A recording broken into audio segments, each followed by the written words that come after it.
Hey guys, welcome to Virtual Storytime.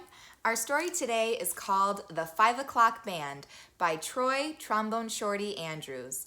And in this book, a young musician by the name of Shorty takes us on a tour through his beloved hometown, New Orleans. Along the way, he meets different people who give him advice on what it means to be a musician, an artist, a leader, and a friend. The 5 O'Clock Band by Troy, Trombone, Shorty Andrews. Everyone's hometown is special. It's the place that helps you grow into the person you'll become. For one little boy called Shorty, his hometown roots were very important. He was from New Orleans, and in this city, there are sounds and tastes and celebrations unlike any other place in the world. Many even call it magical. The city showed Shorty how to see the world, and its people helped him become the person he was destined to be. Shorty liked to play music. In fact, he was in a band. They called themselves the 5 O'Clock Band because that was the time they started playing every afternoon after school and homework were finished. The band lived in a lively neighborhood called Trombone. The 5 O'Clock Band would parade through the streets of Trombone, down to Jackson Square in the center of town, and back around, just like all the older musicians did. They played for the people for rounds of applause, and sometimes they even got tips. But one day, Shorty was practicing his trombone and got so lost in his own music that he forgot to meet the 5 O'Clock Band at their regular time. Shorty ran to Jackson Square, trombone in hand, but his bandmates had already left. He had missed their performance and parade, and he knew he had let them down. One day, I want to be the band leader. But how can that happen if I can't even get to the show on time, Shorty thought. Shorty walked through the neighborhood around the large square in the French Quarter where the musicians gathered. He smelled delicious gumbo and jambalaya in the air and heard the sounds of other musicians echoing through the streets. But Shorty kept his head down. Not even the sounds of the brass instruments could cheer him up. Until suddenly he heard a booming voice cry out, "Shorty, where you at?" Shorty looked up to see Tuba Treme. He was a giant of a man, but he was as sweet as pecan pie, and the sounds that floated out from his horn were even tastier. Tuba and his band had been playing in the quarter for as long as Shorty could remember, and they played songs that were over 100 years old. "Where you at, Tuba?" Shorty called back, still feeling down. "Looks like you've got the blues, little man." Tuba Treme had noticed Shorty's sad face. "I miss the 5 O'Clock Band, and I don't know where they've gone. I'm afraid I won't have what it takes to be a real band leader if I can't even show up on time." Tuba Treme placed his giant horn to his lips. The first notes of When the Saints Go Marching In tickled Shorty's ears.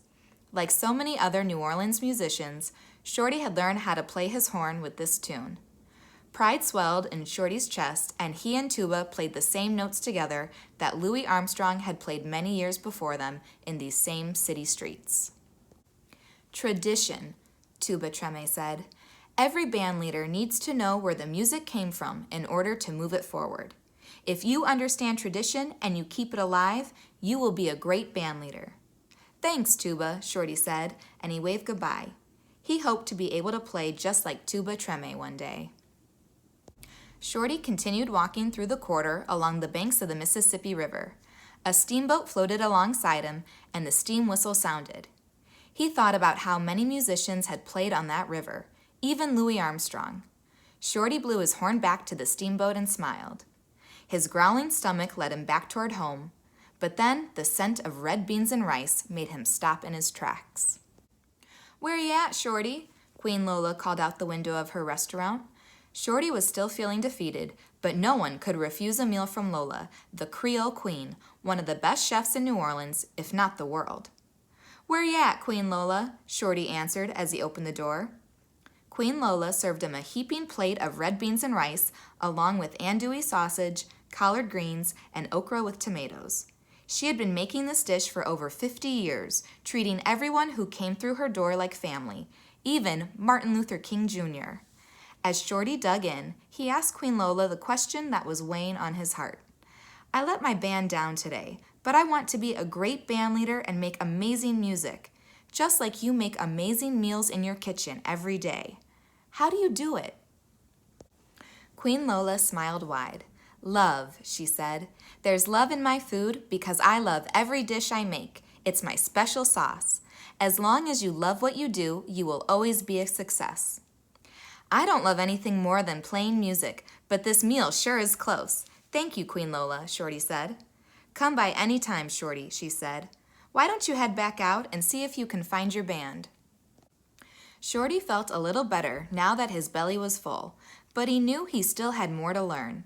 As he walked toward Treme looking for his band, he heard the rumbling of drums in the distance. It sounded like glorious thunder. As he turned the corner, he stood face to face with the most majestic person he'd ever seen. "We are Indians!" A chant pierced through the warm, swampy air. It was the chief of the neighborhood Mardi Gras Indian tribe. Big Chief and his drummers chanted as they pounded out a rhythm.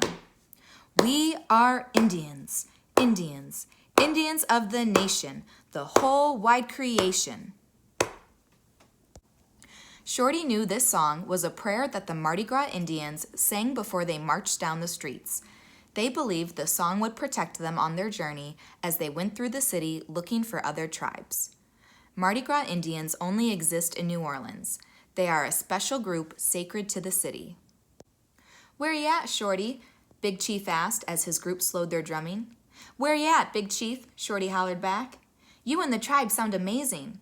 I'm actually looking for my group, the 5 o'clock band, but I need to know, what does it take to be the Big Chief?" Big Chief picked up his tambourine and shook it proudly, and he looked to the sky. "Dedication," he said.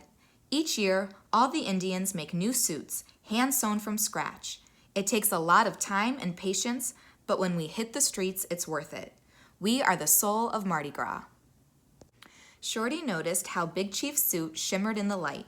He thought about how important it was for him to practice his craft every day in order to carry the honor of being a band leader. Suddenly, Shorty heard the familiar melody of a brass band in the distance, and he ran toward it.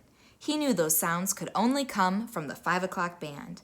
And there were his friends, parading down the avenue toward him. "Where you at?" the 5 o'clock band sang. "Where you at?" Shorty answered. "I'm sorry I wasn't there for you guys today. I promise I'll never let you down again," Shorty said. "But I learned that we have all the ingredients we need for success. We have dedication, we honor tradition, and most of all, we play with love. Now I know what it takes to lead." "Why don't you start us off and take the lead right now, Shorty?" one of the boys said.